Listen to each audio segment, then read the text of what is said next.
Breathe in oxygen, breathe out carbon dioxide. Inhale, exhale, lub-dub, lub-dub. This process, we call it as life. But do we ever think about as to how a rupture of a millisecond could stop our heartbeat? Do we ever value these breaths that we take? Can't I share, honorable judges and the members of the audience? The constant beep of the machine, the smell of chemicals, the sounds of inhaling and exhaling had engulfed my senses the past few days. Watching my 13-year-old sister lying on the bed in the intensive care unit, I catch a glimpse of her breathing heavily through her oxygen mask.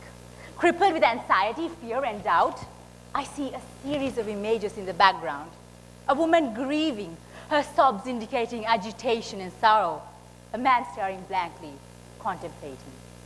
Walking back through the hospital hallway, ladies and gentlemen, I realize that life is a constant struggle, a search for hope, and that it is shorter than you and I could possibly ever imagine, whether you like it or not. Life comes as a package. Limited edition, stamped on it. Therefore, you don't have time to drown in envy, hatred, revenge, or wallow in self-pity. Until recently, I myself held a master's degree in the stream of wallowing in self-pity.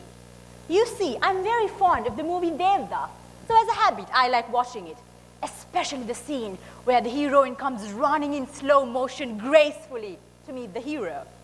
But instead of contemplating as to how great of a movie it was, what I did was plug myself in and fall into deep thought about how angelic Aishwarya Rai looks and how I resemble more of a disfigured potato. I also have a soft spot for luxuries, especially considering the fact that I use the most convenient mode of transportation in our country, public transportation. As you can imagine, it is no joyride, ladies and gentlemen. Swaying to and fro in cement-packed buses, listening to the conductor yell at the top of his lungs to move forward. And to top it off with a cherry, the driver has no hurry to reach his destination. His mileage is 5 kilometers per hour. Exhausted and tired, even before the day began, as I stared out at the cars passing by, I considered myself unfortunate to not to be chauffeured in that manner. Little did I know that I was wasting beautiful phases of my life by nagging and complaining about what I didn't have. Just like we all do at some point, ladies and gentlemen, I forgot that I've got 2 feet, 2 hands, food for the mouth, shelter above my head, a family, people that cared for me, necessities that some people craved for. What more can I ask? Therefore, dear audience, you might not be popular as you want to be. Your name might not be in the Guinness World Book. I might not look like an airbrush model who stepped out from a magazine. But tell me, can everyone look like a disfigured potato? Can everyone travel in cement-backed buses swaying to and fro? Therefore, come what may, cherish your life. Don't ever take it for granted. I know that we share mutual feelings when it comes to being down in the ditch, hopeless, helpless, where our struggles come in different shapes and sizes, if possible, in vibrant colors. But is it appropriate that we give up our life just because times become tough? Let me tell you something. These struggles make our monotonous lifestyle a little bit more interesting. It adds a spark to it. Up until recently, I feared to try out anything new because if I failed miserably, I would not be able to tolerate it. But standing here, delivering this speech to you today, I might win, I might lose. If I had only thought of victory and defeat, I would have missed a golden opportunity of telling you, beautiful face, looking right in the faces, how privileged you are to have that life. I would have missed an opportunity of a lifetime of cherishing this moment right here, right now. So believe me when I tell you that your life is amazing even amidst the struggles that you go through. L.R. Nost, a great philosopher, once said, life is amazing, and then it is awful, and then it is amazing again.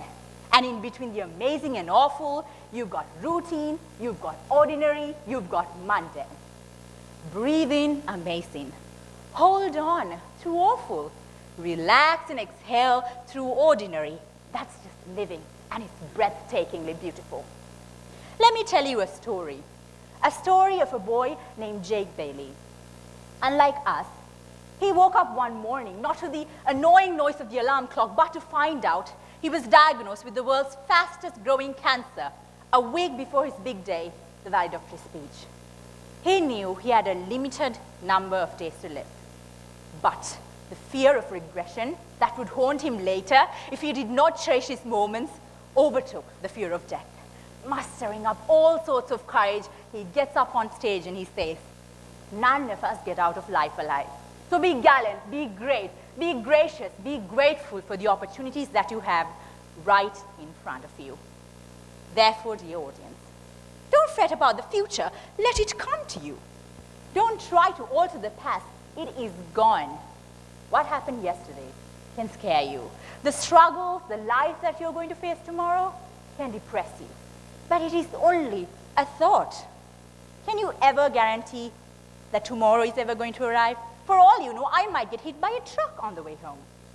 Today is life, the only life that you and I are ever sure of. Therefore, dear humans, let's do this again before we reach our expiry date. Breathe in oxygen, breathe out carbon dioxide. Inhale, exhale. Lub, lub, lub, lub. Let it sink in. And if in the process you feel lost, remember that there are over 7 billion humans existing on this earth who are not as privileged as you to breathe so freely. So hang on. You've got a story to write. A story of you cherishing, breathing in oxygen and breathing out carbon dioxide. Over to you, Kantrish.